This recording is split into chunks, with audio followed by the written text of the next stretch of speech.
मित्रों, स्पंदन की आज की कड़ी में मैं आपके सामने एक बहुत शानदार विचार लेकर आ रहा हूँ। उस विचार से आप भी विचार करिएगा, उस विचार पर भी विचार करने की ज़रूरत है। देखिए, ये चित्र कुछ दिखा रहा है और क्या दिखा रहा है इसको देखने की कोशिश करिए। देखिए कितना विभत्स दृश्य है और आप क्या देख पा रहे हैं। देखिए बहुत ज़बरदस्त है। अगर इस चित्र को आप समझ पाएँ और समझने का प्रयास करें तो आप देश की, राष्ट्र की नई पीढ़ी को बचा सकते हैं और नई संभावनाओं से बच सकते हैं। देखिए क्या हो रहा, कितना शानदार और कितना बेहतरीन संवेदनशील जो है आपके सामने चित्रण किया गया है। तो चलते हैं कि मैं क्या बात कहने जा रहा हूँ।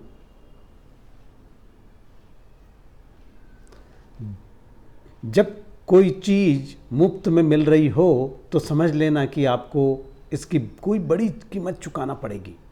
नोबेल विजेता डेसमंड टूटू ने एक बार कहा था कि जब मिशनरी अफ्रीका आए तो उनके पास बाइबल थी और हमारे पास ज़मीन।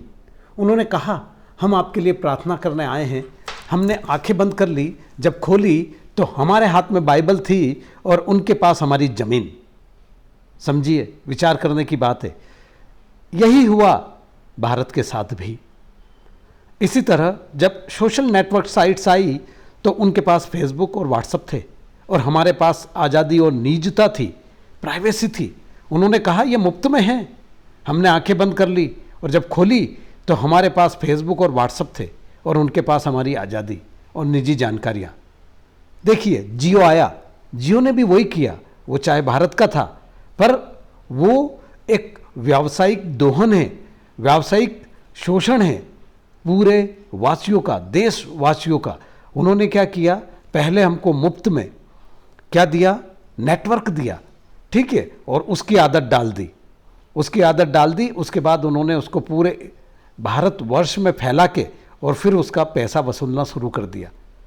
देखिए यही होता है, जब भी कोई चीज़ मुफ्त होती है तो उसकी कीमत हमें हमारी आज़ादी देकर चुकानी पड़ती है। चाहे वो सरकारें हों, चाहे विदेशी आक्रमण हो, चाहे विदेशी कंपनियां हों, चाहे देश की कंपनियां क्यों ना हो। तो कोई भी चीज़ मुफ्त में लेने के पहले आप सोच लीजिए कि मुफ्त में बिल्कुल सही है कि मिक्सर के साथ जूसर फ्री है। तो हमें बहुत आनंद आता है मुफ्त में जब चीज़ें मिलती है, तो बहुत आनंद आता है। देखिए अगर हम शिक्षा में जाएं तो शिक्षा में भी जो मध्य प्रदेश शासन है वो क्या करता है, वो 12वीं में उत्तीर्ण होने वाले बच्चों को लैपटॉप मुहैया करवाता है जो 75 या 85% से ऊपर अंक लाते हैं। ठीक है, आज से 5 साल पहले, आज से 7-8 साल पहले जो माध्यमिक शिक्षा मंडल बोर्ड की जो फीस थी वो सिर्फ 225 रुपये परीक्षा फीस थी। आज वो फीस हो गई 1000 रुपये की और आपको वो लैपटॉप दे रहे हैं। तो आपको क्या लग रहा है कि शासन दे रहा है? वो नहीं, वो तेरा तुझको अर्पण वाली तर्ज पे चल रहा है।